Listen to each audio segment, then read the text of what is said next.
रास्ते में और यात्रा करते करते वो सुबह अपने नित्य कर्म के लिए कहीं पर किसी टापू पर रुकते हैं।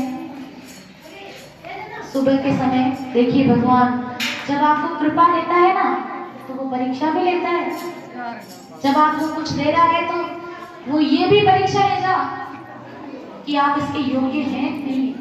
दे तो देगा लेकिन योग्य है या नहीं ये परीक्षा जरूर लेगा। तो जो कृपा आपको मिली है आप उसका उपयोग कर रहे हो या सदुपयोग, इसकी परीक्षा भगवान लेते हैं। बोलिए श्री सत्यनारायण भगवान की।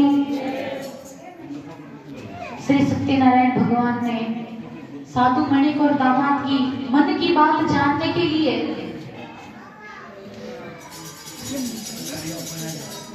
किसका वेश धारण किया? एक साधु का वेश धारण किया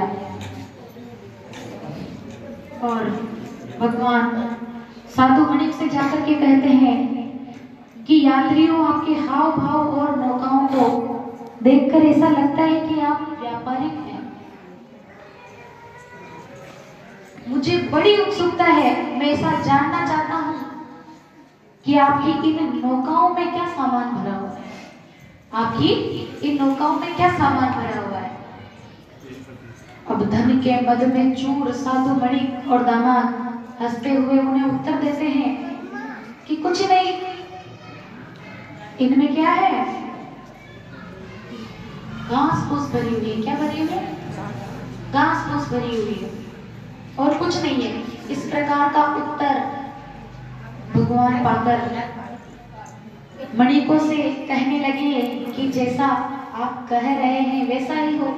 ईश्वर करे कि जैसा आप कह रहे हैं वैसा ही हो। उन्होंने सोचा कहीं धन नहीं ले जाए हमारा, तो उन्होंने कह दिया घास फूस है। तो वो साधु ऐसा कह कर कि जैसा आप कह रहे हैं वैसा ही सत्य हो। जो सत्य आपने अभी कहा वही सत्य हो, ऐसा भगवान करे। ऐसा कहकर वहां से चल दिए। जो सत्य के नारायण है, देखिए हम सभी से तो झूठ बोलते हैं, जो सत्य के नारायण है हम उन्हीं से ही झूठ बोले तो उन्हें कैसा लगेगा? देखिए तो इधर साधु वेश अपने नित्य कर्म के लिए नित्य कर्म करके आते हैं,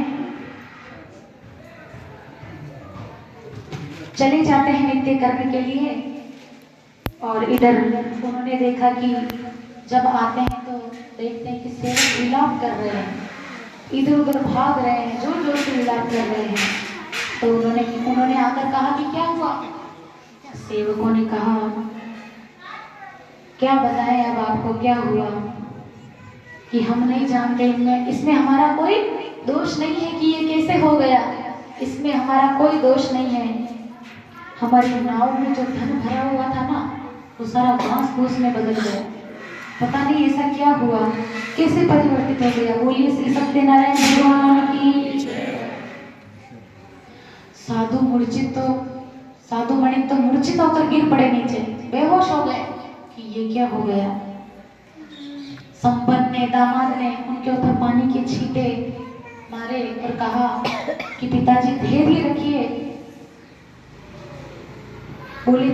बोले आपने उनसे, वो जो साधु ब्राह्मण आए थे ना, शायद उन्होंने कुछ किया है। आपने उनसे असत्य कहा और मुझे याद है उन्होंने कहा था कि जैसा आप सत्य कह रहे हैं यही ईश्वर करे हो जाए। उन्होंने ऐसा कहा था। मुझे तो कोई वो महापुरुष लगते हैं। चलिए हम उनसे जाकर क्षमा याचना करते हैं। शोक मत करिए, ढूंढिए वो महाराज कहाँ गए, वो महात्मा जी कहाँ गए।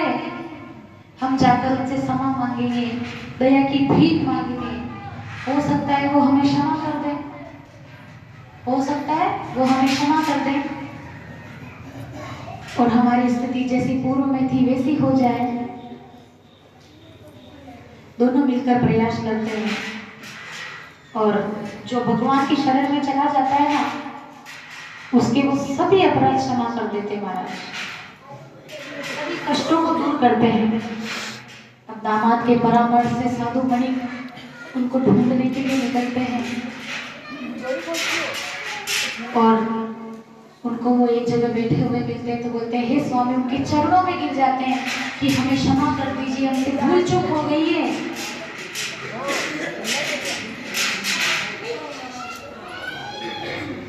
हमने आपसे जो झूठ बोला हमें नहीं बोलना चाहिए था, हमारे उसमें धन भरा हुआ था और हमने कहा घास फूस भरी हुई है। दोनों गिड़गिड़ाने लगते हैं, बार बार क्षमा याचना करते हैं, बार बार दंडवत प्रणाम करते हैं कि हमें क्षमा कर दीजिए, क्षमा कर दीजिए। अब क्षमा मांगने पर महात्मा को दोनों पर दया आ जाती है, क्योंकि भगवान तो दया के सागर हैं, करुणा के सागर हैं। बोलिए श्री सत्यनारायण भगवान की।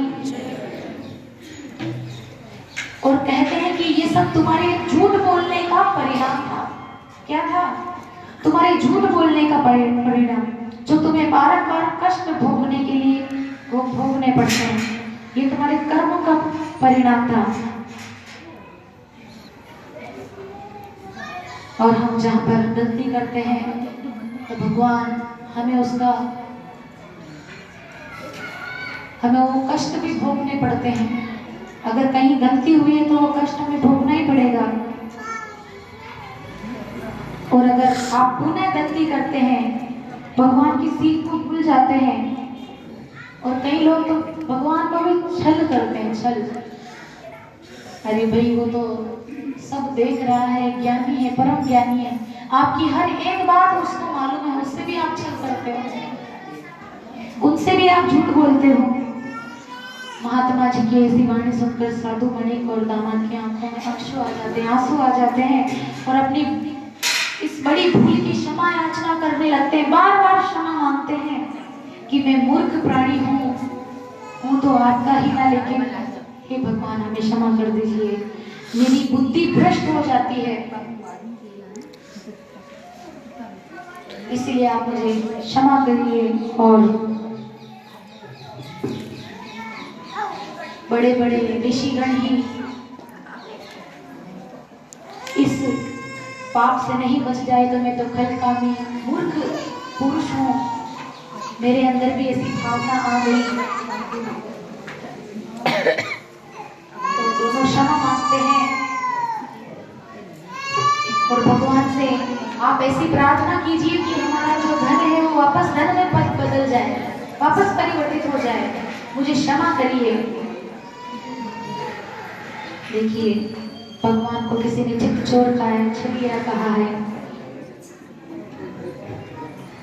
साधु मणि कहता है कि स्वामी मैं अब आपकी शरण में आ गया हूँ, मुझे माफ कीजिए, और चरणों में पड़ जाते हैं।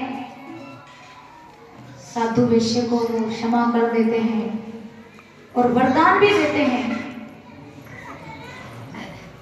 कि तुम पर भगवान की कृपा होगी। ऐसे कहते हैं कि तुम पर भगवान की कृपा होगी, जो तुमने खाया है वो खोया है वो पुनः मिल जाएगा आपको। बोलिए श्री सत्यनारायण भगवान की। ऐसा कहकर प्रभु अंतर्धान हो जाते हैं। तो साधु मणि सब समझ जाते हैं कि ये सब उन्हीं ने ही किया है, तेरी परीक्षा ले रहे थे। और दोनों अपने खोए धन को भगवान की कृपा से वापस प्राप्त करते हैं और दोनों दामाद के साथ गृह नगर की ओर बढ़ते चलते जाते हैं। और कुछ दिनों उपरांत जब वह अपने गृह नगर के समीप पहुंचते हैं तो अपने दो सेवकों को आदेश देते हैं कि तुम जल्दी जल्दी जाओ और कलावती को, लीलावती को ये संदेश पहुंचा दो कि हम दोनों जल्दी आ रहे हैं, कि तैयारी कर लो, हम आ रहे हैं। तो दो सेवक जल्दी से दोनों को सूचना देने के लिए पहुंचते हैं। जब वो सेवक जाते हैं तो वो दोनों कलावती और लीलावती दोनों क्या कर रही होती है? श्री सत्यनारायण भगवान का पूजन कर रही होती है, तैयारियां चल रही होती है। कैसा शुभ अवसर है देखिए। और शुभ सूचना मिल गई और अपनी पुत्री को ऐसा आदेश दिया कि पुत्री तुम इस पूजन को पूरा करो, इस महाव्रत कथा को पूरी करो। मैं जाकर स्वामी और दामाद जी की आने की तैयारी करती हूँ, उनके स्वागत की तैयारी करती हूँ और फिर बंदरगाह जाती हूँ, तट पर जाती हूँ। तुम पूजन समाप्त करके सीधे तट पर आ जाना। कहाँ जाना? तट पर आ जाना। बोलिए श्री सत्यनारायण भगवान की। ऐसा पुत्री को आदेश देकर लीलावती चली जाती है और तट पर पहुंचती है और वहां जाकर देखती है कि साधु वैश्य नाव से उतर कर आ रहे हैं। दोनों की नाव अलग अलग थी, सभी अलग अलग नाव में थे। तो साधु वैसे नाव से उतर कर आते हैं तो लीलावती मंगल आरती करती है और स्वागत करती है, कहती है कि आप श्री सत्यनारायण भगवान की कृपा से हमें उन्हीं की कृपा से आप यहाँ पर आज आए हैं, उन्हीं की कृपा से आज उन्होंने आपको यहाँ भेजा है। दोनों का वार्तालाप चल रहा होता है कि कलावती भी वहां पहुंच जाती है। वो प्रसाद करके नहीं आती, उसको भी पति आ रहे हैं तो उधर तो भूल जाती है, पूजन कर रही हूँ, प्रसाद खाना है। वो प्रसाद को वहीं पर छोड़कर बिना खाए जल्दी से तट पर आ जाती है और तीनों को कलावती अपने पिताजी से मिलती है और तीनों वहां पर खड़े हुए इंतजार कर रहे हैं कि तीनों को उनकी नाव दिखती है इतनी संपन्न की। तीनों प्रसन्न हो रहे हैं कि नाव आ रही है। बोलिए श्री सत्यनारायण भगवान की। लेकिन तभी वहां पर एक आकस्मिक घटना होती है। जोर जोर से हवाएं चलने लगती है, पानी जैसे तूफान आ रहा हो, जोर जोर से हवाएं चलने लगती है, बारिश प्रारंभ हो जाती है, ऊंची ऊंची लहरें उठने लगती है और देखते ही देखते श्री संपन्न की उनके दामाद की नाव भी आंखों से ओझल हो जाती है, नजर नहीं आती। और ये दृश्य देख करके कलावती मूर्छित हो जाती है, नीचे गिर जाती है। लीलावती कलावती पर पानी के छींटे देती है और लीलावती विलाप कर रही है और कलावती और लीलावती दोनों क्या विलाप कर रही है देखिए।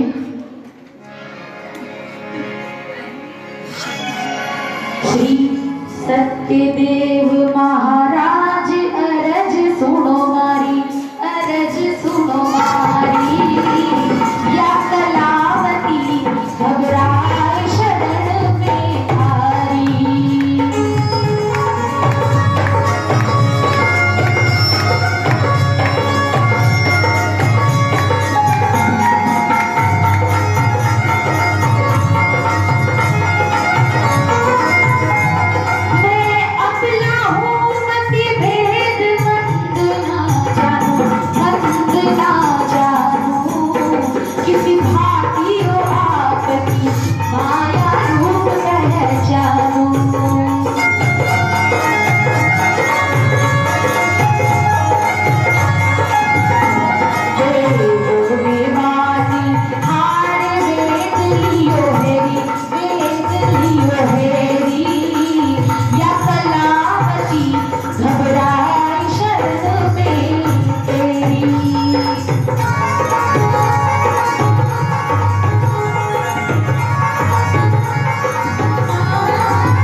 बोलिए श्री सत्यनारायण भगवान की। कलावती और लीलावती ऐसा विलाप कर रही है, भगवान से क्षमा याचना कर रहे हैं सभी मिलकर के कि हमसे अब क्या गलती हो गई। तो एक आकाशवाणी होती है, क्या होती है? आकाशवाणी होती है कि कलावती प्रसाद का अनादर करके आ गई है। कलावती जब ये सुनती है,